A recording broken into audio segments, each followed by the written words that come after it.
మనం కష్టపడి ఎందుకు ఇవ్వాలి? మనం ప్రయాసపడింది ఎందుకు ఇవ్వాలి? అసలు మనకు మనమే పుట్టల. ఆయన మనల్ని తయారు చేశాడు, ఆయన మనల్ని సృజించాడు. ఈ సృష్టి యావత్తును ఆయన మన కొరకు ఇచ్చాడు.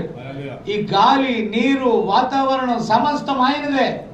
కాబట్టి పిల్లరా, ఎప్పుడైతే ఆమేన్ ఇదంతా నాది అని మనం అనుకుంటామో, ఇదంతా కూడా నా స్వంతము అని మనం అనుకుంటామో, ఆమేన్, నా మాట విన్నారా?